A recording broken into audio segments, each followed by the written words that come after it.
BNR gold and diamonds తరుగు తక్కువ బంగారం ఎక్కువ. ఇప్పుడు మన వైజాగ్ లో జూలై 24న గ్రాండ్ ఓపెనింగ్.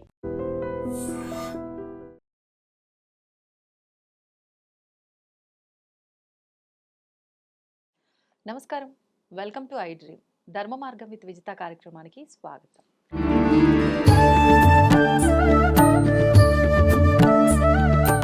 ప్రస్తుతం మనతో పాటు ఉన్నారు శ్రీ విద్యా ఉపాసకులు శ్రీ గురు కరుణామయ్య గారు. గురువుగారి గురించి నేను ప్రత్యేకంగా చెప్పాల్సిన అవసరమే లేదండి. ఎంతో మందికి మంత్రదీక్షలు ఇవ్వటం జరిగింది. నిజంగా ఎంతోమంది కుటుంబాల్లో ఉన్న ఇబ్బందులను బట్టి వాళ్ళు గురువుగారి దగ్గర మంత్రదీక్ష తీసుకోవటం వల్ల వాళ్ళకు తెలియకుండానే ఆ కష్టాలని దాటేసి ప్రశాంతమైన జీవితం అనుభవిస్తున్నాము అని చెప్పిన వాళ్ళు కూడా చాలామంది ఉన్నారు. అసలు నిజంగా గురువుగారితో మంత్రదీక్ష తీసుకోవడానికి ఎదురు చూస్తున్న వాళ్ళే చాలామంది ఉన్నారు. స్వతహాగా అది నాకు ఎలా తెలుసు అని అంటే చాలామంది నన్నే అడగటం జరిగింది, గురుగారు ఎప్పుడు వస్తారు, ఎలా కలవచ్చు, ఎలా గురుగారిని అప్రోచ్ అవ్వచ్చు, మేము వారి దగ్గర ఇలా తీసుకోవాలి అనుకుంటున్నాము అని చెప్పి. అందుకనే నేను ఇంత గట్టిగా ఖచ్చితంగా చెప్పగలుగుతున్నాను. మరి ఎన్నో విషయాలు మనకు కూడా, మన ప్రేక్షకులందరికీ కూడా మంచి మంచి విషయాలు వచ్చినప్పుడల్లా వారు వివరిస్తూనే ఉంటారు. ఇప్పుడు కూడా అందులో భాగంగా కొన్ని మంచి మంచి విషయాలు గురుగారితో మాట్లాడి తెలుసుకునే ప్రయత్నం అయితే చేద్దాం. నమస్కారం గురుగారు. నమస్కారం అండి. గురుగారు, ఇంకొకటి అంటే ఈ రోజు మనం చేస్తున్నది ఏదైనా కూడా ఇందాక మీరు చెప్పిన ఉదాహరణ ఇక్కడ మళ్ళీ వాడొచ్చు.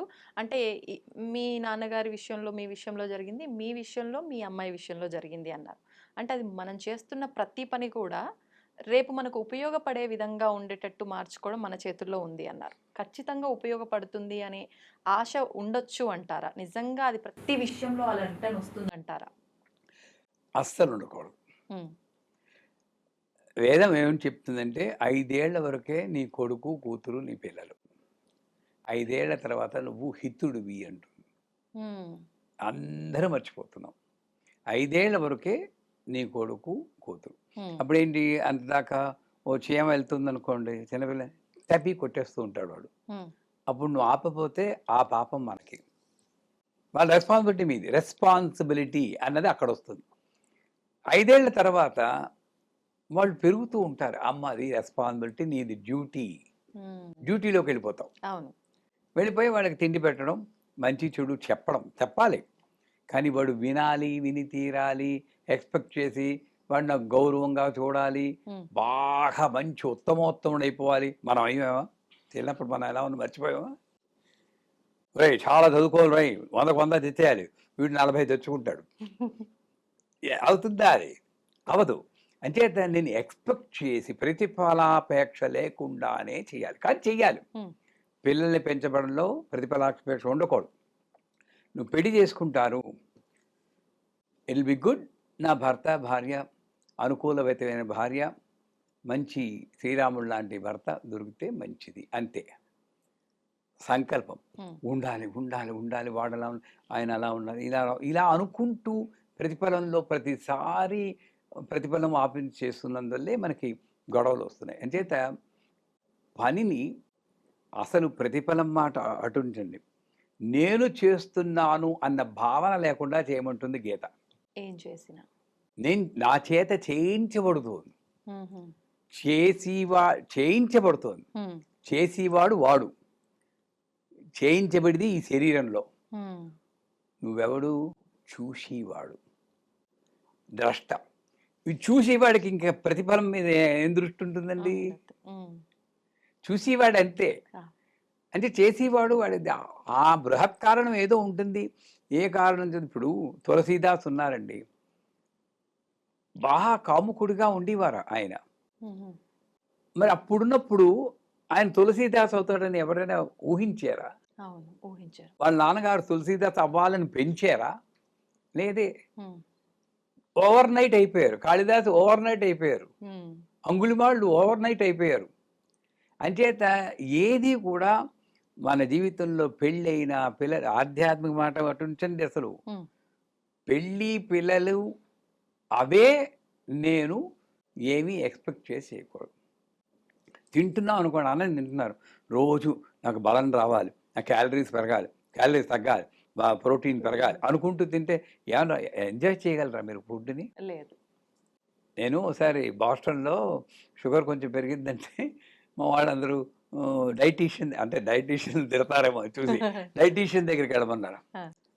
అంటే ఆవిడ దగ్గరికి లేను. ఎంత తింటాను? నేను ఇంత పప్పన్నం తింటానండి. ఏంటి? ఇంత? ఇంతన్నారు. అది ఆ పప్పు మాత్రమేనండి, మిగతాది అన్నం. Rice only this much. అంటే 21 బఠానీలు వేరుశెనక్కాయలు 21 లెక్క పెట్టుకోవాలట. ఓ. అవి వేసుకుని తినాలట. ఇలా కొలతలు పెట్టి అన్ని కొలతలు లెక్కలే. తర్వాత నా పడుకోకుండా 6 ద్రాక్ష పళ్ళు తినాలట. తండ్రి నాకు ఏ షుగర్ ఉన్నా పర్లేదు కానీ ఇలాంటి జీవితం నేను చూడలేను. అంచేత పిల్లల్ని పెంచే విషయంలో ఆహారం తినేటప్పుడు ఎలా అయితే ఎక్స్పెక్ట్ చేయమో, పిల్లల్ని పెంచే విషయంలో తండ్రిగా తల్లిగా నా బాధ్యత నెరవేరుస్తున్నాను. వాళ్ళు ఆవిడ చూసుకుంటుంది. ఓకే. ఇంకోటి ఏంటంటే, నేను ప్రతిఫలం ఎక్స్పెక్ట్ చేస్తున్నాను, కానీ దానికి అనుగుణంగా ఆదర్శవంతంగా నేను జీవిస్తున్నానా అది కూడా చూడాలి కదా. అవును, అవును. ఆదర్శవంతంగా జీవిస్తుంటే కొంతమైనా హక్కు ఉంటుందండి. అది లేదు. నా పాటికి నేను వాట్సాప్లు చూసుకుంటూ ల్యాప్టాప్లో వర్క్ చేసుకుంటూ ఉంటాను, టీవీ పెట్టుకుంటారు వాళ్ళు. వీడు చదువుకోవాలంటే ఎక్కడి నుంచి చదువుకుంటారు? ఎక్స్పెక్టేషన్ తప్పు కదా. అయితే ఏ పని చేసినా ఎక్స్పెక్టేషన్లో చేయకుండా ఉంటే మనకి ఎంత వచ్చినా ఎంతలా కనబడుతుంది. మనం ఎక్స్పెక్టేషన్ పెట్టుకుంటే ఎంత వచ్చినా ఇంతే కనబడుతుంది. మా దగ్గర చాలా ఐసీయూలో ఉన్న వాళ్ళ కేసులు వస్తున్నాయి. ఈ మధ్యనే మొన్న ఎప్పుడో మీ యూట్యూబ్లో చెప్పినందువల్ల ఐసీయూలో ఉన్న వాళ్ళు వస్తుంది. నేను ఒకటే అంటాను, అమ్మ నాకు రోజు పొద్దున్న సాయంకాలం అప్డేట్ ఇవ్వండి. 1% ఇంప్రూవ్మెంట్ ఉన్నా కూడా పని చేస్తుంది అనుకోవాలి. ఓవర్ నైట్ డిశ్చార్జ్ అయిపోయి ఇంటికి వస్తారని ఎప్పుడు అనుకోకండి. 1% కొంచెం ఇంప్రూవ్మెంట్ ఉందా పని. అలాగా ఏ పని చేసినా సరే మనం ఎక్స్పెక్టేషన్తో చేయకపోతేనే మన జీవితం హ్యాపీగా ఉంటుంది. అదర్వైజ్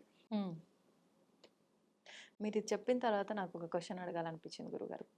అంటే ఆశ ఉండాలి కానీ అత్యాశ పనికిరాదు అనే ఒక క్వశ్చన్ నాకు ఎందుకు మైండ్లో తట్టింది మీరు చెప్పగానే.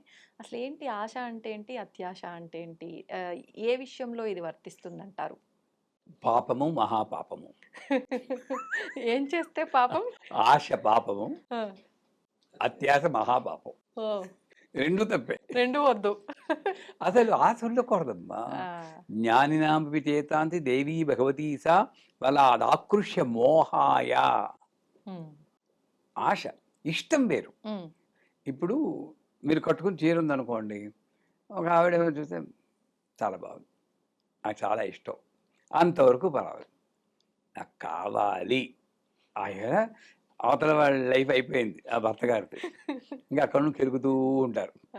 ఏ చీర తెచ్చినా నచ్చదు, ఏం చేసినా నచ్చదు, అదే కావాలి. మోహం అంటారు. ఆ మోహం తీరకపోతే క్రోధం, క్రోధం అయిపోతే ద్వేషం, ద్వేషం అయితే బుద్ధినాశం. గీతలో చెప్తారు కదా. అంచేత మాకు అగ్నికళలు అని నవావరణపూర్లో చేస్తాం. యం ధూమ్రాక్షే నమ, రం ఊష్మాయ నమ, లం జ్వలిన్యే నమ, వం జ్వాలిన్యే నమ, షం విష్ఫులింగిన్యే నమ, షం సుశ్రియే నమ, సం స్వరూపాయ నమ అని మంత్రాలు 10 మంత్రాలు ఉన్నాయి. మా గురువుగారు అర్థం చెప్పేవారు, రే ఇదేని అగ్ని అనుకుంటున్నావు, నీలో కోరికే ఎం ధూమ్రాక్షి పొగలా ఇక్కడ పుడుతూ ఉంటుంటాం. మూలాధారం ఇక్కడే కోరికలన్నీ పుడతాయి. ఇక్కడికి వెళ్ళే జ్ఞానం వచ్చేస్తుంది. వారాహి నవరాత్రులు వచ్చేటప్పుడు జ్ఞానం వచ్చేస్తుంది. నాకు ఏమీ అక్కలేదు, ఉన్నది అనుభవించడమే. జీవితంలో బెస్ట్ సత్యం ఏంటంటే నాది బెస్ట్ లైఫ్, మీది మీకు బెస్ట్ లైఫ్, నాది మాకు బెస్ట్ లైఫ్, కెమెరామెన్కి బెస్ట్ లైఫ్. నేను బెటర్ లైఫ్ కోసం అడుగుతుంటే వరే పిచ్చాడా, బెటర్ బెస్ట్ కన్నా తక్కువరా, నీకు బెస్ట్ ఇచ్చాను, బెటర్ అడిగితే నీ కర్మని బెటర్ లైఫ్ ఇస్తుంది. ఇంగ్లీష్లో బెటర్ బెస్ట్ కన్నా తక్కువ కదా. అదే నాకు ఏది ఇస్తే అదే బెస్ట్. ఎందుకంటే ఆవిడ ఈ రూపంలో ఈ పని చేయడానికి వచ్చి, అందరూ అన్నీ చేసేయలేదు కదా. అంచేత జీవితంలో సత్యాన్ని గ్రహించి ఆశ అన్నది దగ్గరికి వచ్చిందా పొగ, వెంటనే దాన్ని కంట్రోల్ చేసి ఆశ రాకుండా ఇవ్వడం ఉండరండి. ఇప్పుడు మేము వీడియో తీస్తున్నాం, బాగుండాలి అనుకోవడం కించిత్, కానీ నేను మాట చెప్తున్నంతసేపు ఇది ఎలాగైనా ప్రజల్లోకి వెళ్ళాలి, గుండెలో గుచ్చుకుని నేను చెప్పాలన్నా అనుకోండి, నేను చెప్పాలి మర్చిపోతాను నేను. అవును. అవునా కాదా? అవును గురుగారు. అది ఆశ కింద మారిపోయింది. హ్మ్. సంకల్పం వేరు, ఆశ వేరు. ఆశ వేరు. సంకల్పంలో సిత్యర్థం అనుకుంటాం. హ్మ్. మనవాళ్ళు అర్థం అని అంటారు. 100 మత అర్థం అంటే సహమే సగమే. పుత్ర పౌత్రాభివృద్ధి అర్థం అంటే వీడు ధం అంటారు. వేమకోట కృష్ణయ్య గారని వీళ్ళు సిద్ధి పొందారు. ఆయన చెప్పేవారు సుబ్బారావు గారు, హ్మ్. ఏమిటండి వీళ్ళందరూ మతాలు చెప్పేవారు అర్థం అంటారేంటంటే, అర్థం అంటే సగం సగం. పుత్రుల్ని ఇయ్యి, సగం ధనాన్ని ఇయ్యి. ఆ! అర్థం రెండో తా పలకాలి. అర్థం. అర్థం. ఓహ్! వీడు దార్థాలో ధా పలుకుతున్నాడు. ఆ! అప్పుడే పోయింది, సంకల్పంలోనే సగం పోయింది. ఓహ్! అంచేత ఆశ ఉండడం సంకల్పంలో ఆశ, ఆ! సంకల్పంలో కోరిక. కోరిక. కానీ పూజ చేసినంతసేపు హ్మ్. నేను అదే దృష్టిలో ఉంటుంటే ఆశ అవుతుంది.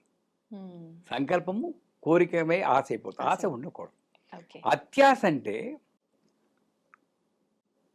నేను అమితాబ్ బచ్చన్లా అయిపోవాలనుకున్నాను అనుకోండి, అత్యాశనా? నా హైట్ ఎంత? దీవాలో చూసి నేను అలా అయిపోవాలంటే అది అత్యాశ కదా. ఎందుకన్నా ఆశకి అత్యాశకి మీకు తేడా చెప్పలేరు ఎవరును. మీ పైనే మీరు ఉదాహరణ. అంతే హ్మ్. నేను మీ మీద వస్తే ఊరుకుంటారండి జోకులు నా మీద. ఊరుకుంటారు గురుగారు. ఎందుకు ఊరుకోను? సో ఆశ, నేను నాకు లక్షలు రావాలండి హ్మ్. కోరిక. హ్మ్.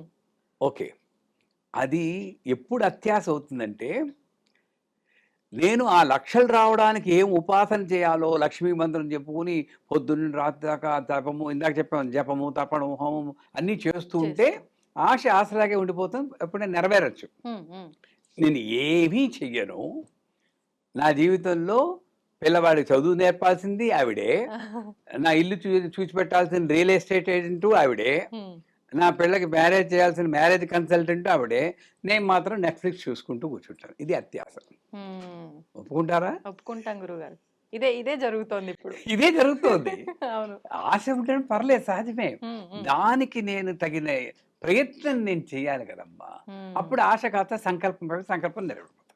ఓకే. అత్యాశ, ఆశ, ఆశ. సంకల్పము, ఫలితం. హ్మ్. ఇది అలాగ మన మన జీవితాన్ని మన చేతిలో పెట్టుకోవచ్చు. హ్మ్. సో ఆశ తప్పే, అత్యాశ తప్పే. అత్యాశ తప్పు. ఇప్పుడు అంటే ఏమన్నా చేస్తున్నప్పుడు మీరన్నట్టు ఆ సంకల్పం పెట్టుకొని, మనం చేస్తున్న విధానం అంతా చేస్తూ, అంతా శ్రద్ధగానే చేస్తున్నా. కానీ ఫలితాన్ని ఆశించి చేస్తున్నా. అది ఎంతవరకు కరెక్ట్ అంటారు? ఇప్పుడంటే మా పూజా విధానంలో ఏం చెప్తామంటే, ఇప్పుడు కళ్ళకి ఏదో నేను వస్తున్నప్పుడే ఫ్లైట్లో ఉండగా మెసేజ్ వచ్చింది. హ్మ్. ఒక డాక్టర్ ఆవిడ, "ఏమండి గురువుగారు, నాకు అర్జెంటుగా మంత్రం కావాలి, ఐలు ప్రెషర్ వచ్చేసిందని చెప్పారు. ఏమవుతుందో కన్ను కనబడేమో అనుకున్నాం. చక్షుష్మతి మంత్రం చెప్పుకోండమ్మా" అని చెప్పాను. ఆవిడ తెలిసి ఎలా చెప్పాలి. హ్మ్. కానీ అక్కడ ఏంటంటే, మీరు చెప్పింది సంకల్పంలో ఫస్ట్ డే మాత్రమే హ్మ్. ఆయన సూర్యభగవానుడా, కళ్ళు శక్తి నీ అధీనంలో ఉంది, ఆ! దాన్ని కొంచెం కాపాడు తండ్రి అనుకో, ఓకే. సంకల్పం. హ్మ్. కానీ నెక్స్ట్ డే నుండి హ్మ్. ఈ ప్రాబ్లం మనం మర్చిపోవాలి, ఎందుకు చేస్తున్నామో మర్చిపోవాలి. హ్మ్. అది ఇంకో లెవెల్. ఓకే. దానికన్నా ఉత్తమమైన లెవెల్ ఏంటి తెలుసా? హ్మ్. నాకు ఈ ప్రాబ్లం ఇవ్వబట్టి కదా ఇంత గొప్ప మంత్రం చదువుతున్నాను, థ్యాంక్ యూ, కృతజ్ఞత. చాలా థ్యాంక్స్. అంటే ఏంటి, ఇక్కడికి వెళ్ళిపోయావు, అవును. యోగి అయిపోతున్నావు. హ్మ్. అమ్మో యోగి అయితే ఆయన అక్కడ చోటు ఇవ్వాలి, దాని బదులు ఈ కళ్ళు బాగు చేస్తే బెస్ట్, ఆ! మళ్ళీ మామూలు అయిపోతాం. ఆయన్నే ఇరకాటంలో పెట్టేస్తున్నాం అన్నమాట. అంతే. ఆ! సంచేత ఏమిటి, ఓరి బాబు వీడి కళ్ళు బాగు చేస్తే ఇంకోసేపు ఏదో చెవులు ఉండకూడదు, మళ్ళీ వస్తాడులే అప్పుడు అని చెప్పి అలా నైపోతావు. 100% షూర్. సంకల్పం ఒక్కరోజే నువ్వు చెప్పుకోవాలి. హ్మ్. మిగతా పూజలో కూడా ఏమి చెప్పుకో. కాకపోతే పూజ ఆఖరిలో హ్మ్. మయాకృత ఏతత్ పూజా ఫలేన అస్మిన్ సంకల్ప సిద్ధ్యర్థం సర్వం లలితార్పణమస్తు. అక్కడ కూడా చిన్నదే ఉండాలి. హ్మ్. వీళ్ళు ఇచ్చి 10 రూపాయలు అర్చన టికెట్టు, ఓ 30 మంది ఓటర్ల లిస్టు గోత్రాలతో సహా, పుట్టబోయేవాడు కూడా పేరు పెట్టేసి వాడు కూడా కలిపేసి చెప్తున్నారు. అవును. ఈ ఉండిలో వేసి 10 రూపాయలు లోపలికి వెళ్ళి లోపల కోరికలు పుట్టలు, ధన కనక వస్తు వాహన సమృద్ధ్యర్థం వృత్తి వ్యాపార విషయ సర్వత్రా అత్యంత సుఫల అవాప్త్యర్థం. ఇది వేసేది ఇంత, కోరేది ఎక్కడ జరుగుతుంది ఇది లోకల్ జరుగుతుంది ఇది. అవును అవును మన ఆవిడ్ని తిరిగితే ఏం లాభం? నేను మారాలి కదమ్మా. సంకల్పం దగ్గర మీరు పెట్టుకోండి. పూజలో అసలు దాని గురించి ఆలోచించకండి. నీ ఇష్టం అమ్మా చెప్పాను, తర్వాత నీ ఇష్టం. వస్తే And for more videos, Please subscribe to iDream. Please subscribe to iDream. Please subscribe iDream. And please subscribe to iDream. For more videos, subscribe to iDream. please like, share, and subscribe to the channel. Congratulations, iDream. subscribe to iDream. Subscribe to iDream. So subscribe to iDream Media. iDream team అందరికి huge congratulations. Please subscribe iDream Media. Please subscribe to iDream. Subscribe iDream. Please subscribe to iDream. iDream అంటే నా కళల ఛానల్ను subscribe చేసుకున్న నోరు తిరుగుతలేదు, మీరైతే గంట గుర్తు కొట్టండి. For more such videos, please subscribe to iDream. Subscribe to iDream. Please subscribe to iDream. Please subscribe iDream Media. Please do subscribe to iDream. Please subscribe to iDream Media. For best entertainment and information, please subscribe iDream. And don't forget to subscribe to iDream.